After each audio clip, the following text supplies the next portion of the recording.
विचारों को पढ़कर कोई परिवर्तन नहीं आता, विचारों पर चलकर ही परिवर्तन आता है। नमस्कार दोस्तों, एग्जाम साथक के YouTube प्लेटफॉर्म में आपका स्वागत है। आज है 15 फरवरी और आज की शुरुआत हम करते हैं कल के रिवीजन के साथ। कल हमने देखा था कि इस साल विश्व हिंदी सम्मेलन कहां आयोजित किया जाएगा।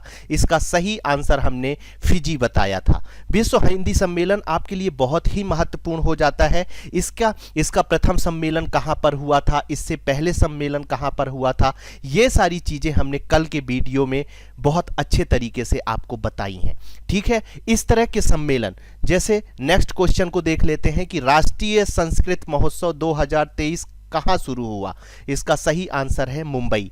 कोई भी विश्व स्तर का सम्मेलन है, कोई भी राष्ट्रीय स्तर का सम्मेलन है और वो भारत से संबंधित है, या मध्य प्रदेश में कोई बड़े कार्यक्रम या बड़े सम्मेलन या बड़े महोत्सव आयोजित किए जा रहे हैं, तो उन पर एक नज़र जरूर डाल लीजिएगा, क्योंकि व्यापम जैसे एग्जामों में इस तरह के क्वेश्चन बहुत अधिक मात्रा में पूछे जाते हैं।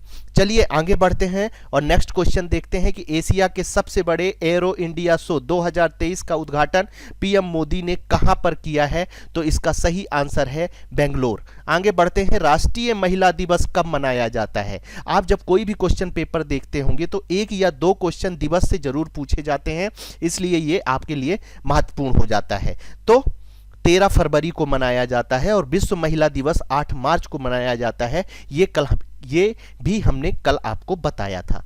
किस चक्रवात ने उत्तरी न्यूजीलैंड को अपनी चपेट में लिया है। तो इसका सही आंसर था गैब्रियल। आगे बढ़ते हैं और नेक्स्ट क्वेश्चन पर नजर डालते हैं। निकोस क्रिस्टोडोलाइट्स किस देश के राष्ट्रपति होंगे। इसका सही आंसर है साइप्रस।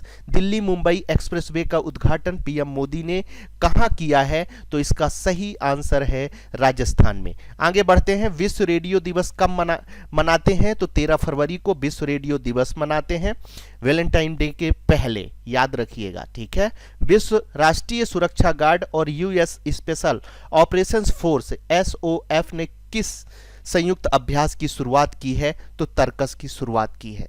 आगे देखते हैं, महाराष्ट्र के नए राज्यपाल के रूप में किसे नियुक्त किया गया है। इसका सही आंसर है रमेश बैस। कल हमने बहुत सारे राज्यों के राज्यपालों की एक सीरीज और एक चार्ट हमने आपको दिया है। आप चाहे तो पिछले वीडियो में जाकर उसे देख सकते हैं। ठीक है, चलिए आगे बढ़ते हैं। कल हमने आपसे एक क्वेश्चन पूछा था जिसका आंसर आपको कमेंट बॉक्स में देना था। उसका सही आंसर हम देख लेते हैं। हाल ही में 68वें भारत अंतर्राष्ट्रीय परिधान मेले का उद्घाटन किया गया। हमने ए ऑप्शन आपको दिया था अहमदाबाद, बी ऑप्शन हमने आपको भोपाल दिया था, सी ऑप्शन नोएडा दिया था और डी ऑप्शन लखनऊ दिया था। इनमें से सी ऑप्शन नोएडा बिल्कुल सही है। चलिए आगे बढ़ते हैं और डेली करंट अफेयर्स डोज के अंतर्गत हम पहला क्वेश्चन देखते हैं।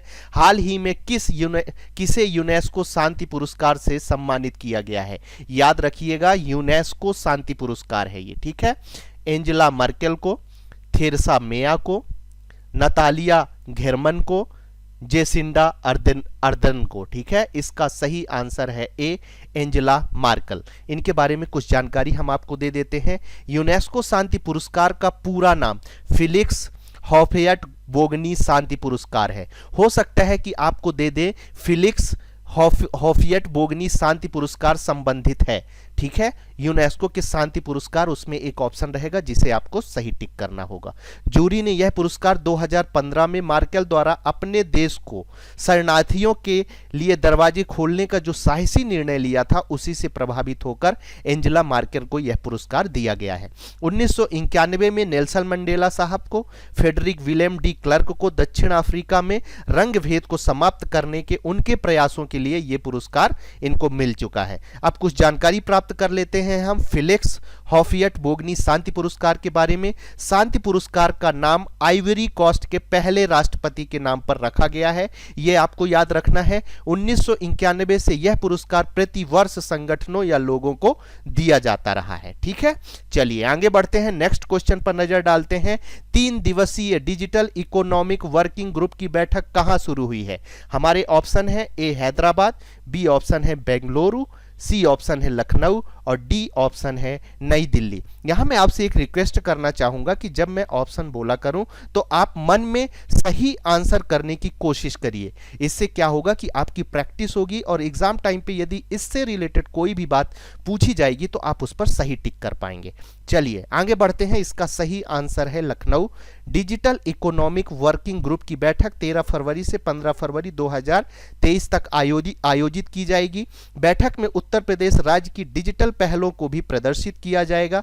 विभिन्न विषयों पर 4 कार्यशालाओं का आयोजन किया जाएगा, जिसमें से एक है डिजिटल पब्लिक इंफ्रास्ट्रक्चर, बी है एमएसएमई के लिए साइबर सुरक्षा समाधान साझा करना, सी है डिजिटल अर्थव्यवस्था में बुनियादी ढांचे और उत्पाद विकास के लिए भू स्थानिक प्रौद्योगिकी का उपयोग, और चौथे नंबर का है सतत विकास लक्ष्यों की दिशा में बढ़ावा देने के लिए डिजिटल पब्लिक इंफ्रास्ट्रक्चर। बहुत अच्छा वर्ड है डिजिटल पब्लिक इंफ्रास्ट्रक्चर। चलिए आगे बढ़ते हैं, नेक्स्ट क्वेश्चन पर नजर डालते हैं। हाल ही में मेडिसिन में वुल्फ पुरस्कार किसे दिया गया है? ए ऑप्शन है प्रोफेसर चान ही, बी ऑप्शन है फुजको नाकाया, सी ऑप्शन है डेनियल ड्रकर और डी ऑप्शन है सर रिचर्ड जूलियन। और इसका सही आंसर है डेनियल ड्रकर। कुछ जानकारी इनके बारे में हम आपको दे देते हैं। 2023 वुल्फ पुरस्कार के लिए 8 विजेताओं के नाम की घोषणा की गई है। रसायन विज्ञान में वुल्फ पुरस्कार 3 वैज्ञानिकों को दिया गया है। किसे किसे दिया गया है एक नजर डाल लेते हैं। चुआन हे को, हिरोकी सुगा को, जेफरी डब्ल्यू केली को संयुक्त रूप से रसायन का दिया गया है। गणित में वुल्फ पुरस्कार इंग्रिड डोबेचीज को दिया गया है। कला में वुल्फ पुरस्कार जापान के नकाया और इंग्लैंड के रिचर्ड लॉन्ग को संयुक्त रूप से दिया गया है। कृषि में वुल्फ पुरस्कार संघीय विश्वविद्यालय के मार्टिन एंड वैन जेनु चटेन को दिया गया है। चलिए आगे बढ़ते हैं और नेक्स्ट क्वेश्चन पर नजर डालते हैं। सऊदी अरब की अंतरिक्ष में जाने वाली पहली महिला खगोल यात्री का नाम क्या है? ए ऑप्शन है रेना बरनामी, बी ऑप्शन है सोफिया अमीन, सी ऑप्शन है सैना मलिक और डी ऑप्शन है उर्फी अदिस। देख लेते हैं इसका सही आंसर क्या है। बहुत इंपॉर्टेंट है, आपको याद रखना है। ए ऑप्शन रेना बरनामी इसका सही आंसर है। कुछ जानकारी ले लेते हैं। रेना बरनामी अंतरिक्ष में जाने वाली पहली सऊदी अरब की महिला खगोल यात्री होंगी। ठीक है, ये बहुत ही इंपॉर्टेंट है। एक तो सऊदी अरब से संबंधित है और आपको वहां की प्रथाओं के बारे में पता है, इसलिए यह खबर आपके लिए बहुत महत्वपूर्ण हो जाती है। आगे बात करते हैं। अंतरिक्ष यात्री अमेरिका से भेजे जाएंगे।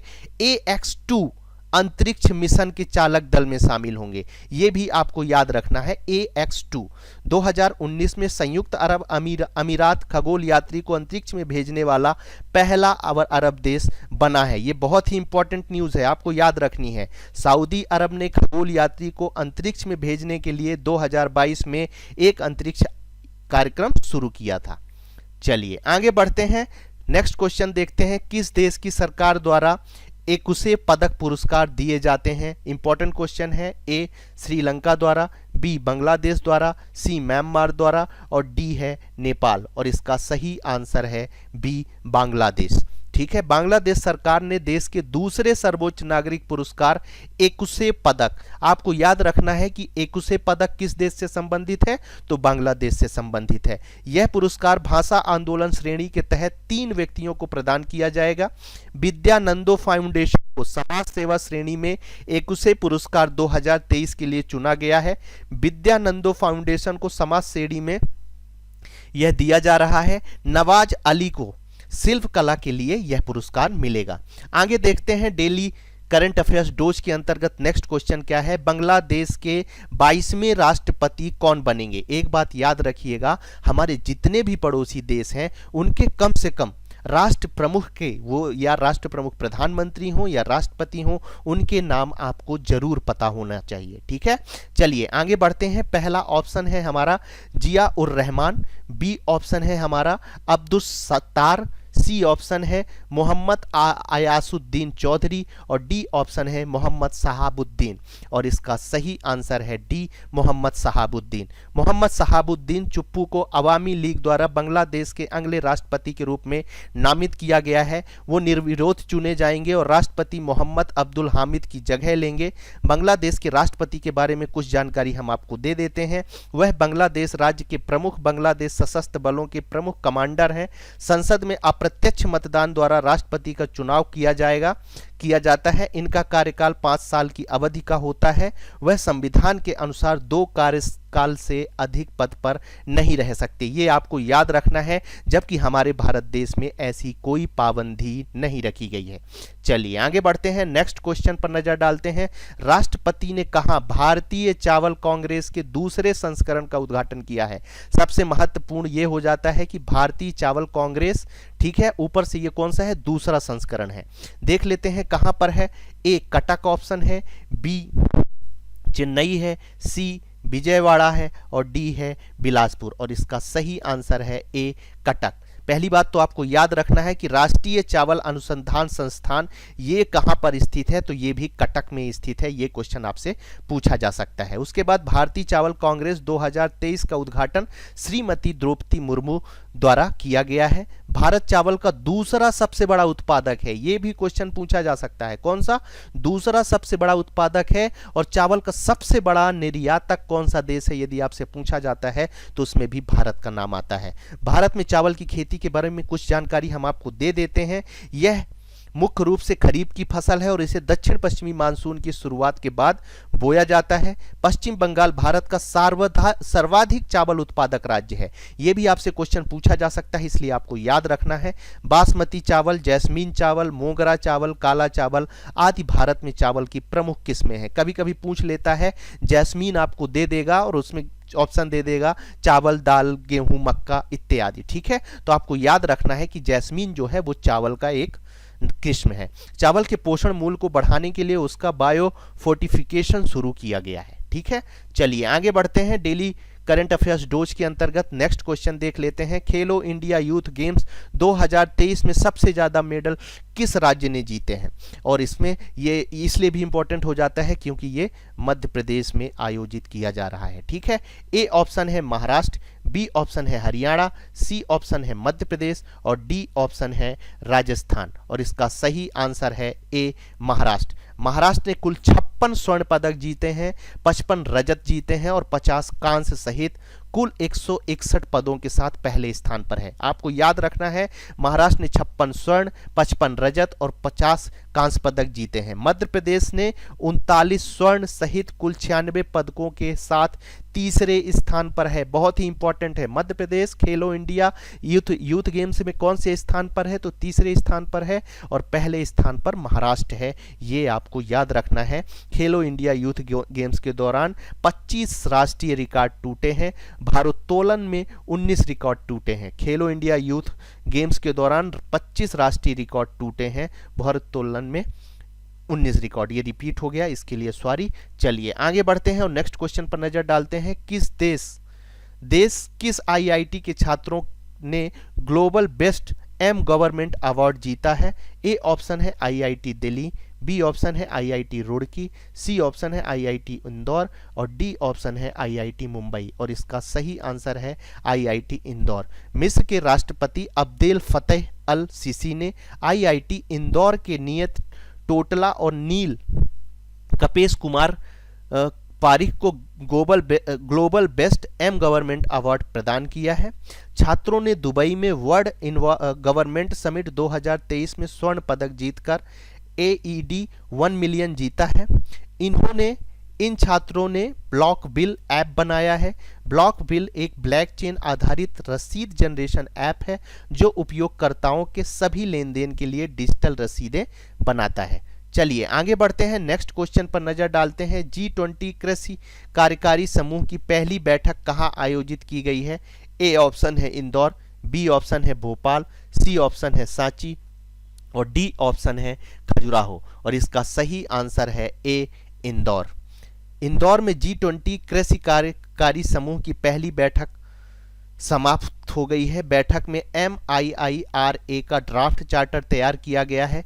भारत ने मिलेट्स मोटे अनाज की खपत और उत्पादन को प्रोत्साहित करने के लिए MIIRA वैश्विक पहल शुरू करने की योजना बनाई है। MIIR का अर्थ millet international initiative for research and awareness है। इसका उद्देश्य, ये फुल फॉर्म आपको याद रखना है। क्यों याद रखना है?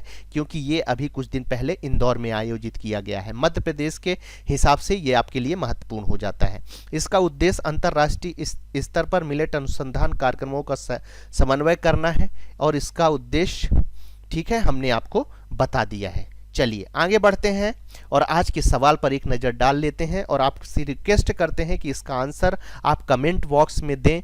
आपकी प्रैक्टिस लगातार बनी रहे, आपको चीज़ें याद रहें। इसी लक्ष्य को ध्यान में रखते हुए हम रोज एक क्वेश्चन आपको देते हैं। प्लीज़ आपसे रिक्वेस्ट है कि इसका आंसर आप कमेंट बॉक्स में दें। भारत के किस पड़ोसी देश ने परमाणु शक्ति विकसित करने के लिए रूस के साथ साझेदारी की है? बहुत ही इंपॉर्टेंट क्वेश्चन है। ए बांग्लादेश, बी म्यांमार, सी श्रीलंका और डी है नेपाल। तो कल आपके आंसर का इंतजार रहेगा हमें कमेंट बॉक्स पे। यदि आपको हमारी चीज़ें पसंद आ रही हैं तो आप हमारे इस वीडियो को लाइक कर सकते हैं। जिन्होंने सब्सक्राइब नहीं किया है हमारे चैनल को सब्सक्राइब कर सकते हैं। साथ ही करंट अफेयर्स की यदि PDF आप डाउनलोड करना चाहते हैं तो हमारे टेलीग्राम चैनल एग्जाम साधक में जाकर कर सकते हैं, जिसकी लिंक इस वीडियो के डिस्क्रिप्शन में दी हुई है। आप सभी के उज्जवल भविष्य की शुभकामनाओं के साथ आज की क्लास हम यहीं समाप्त करते हैं। धन्यवाद।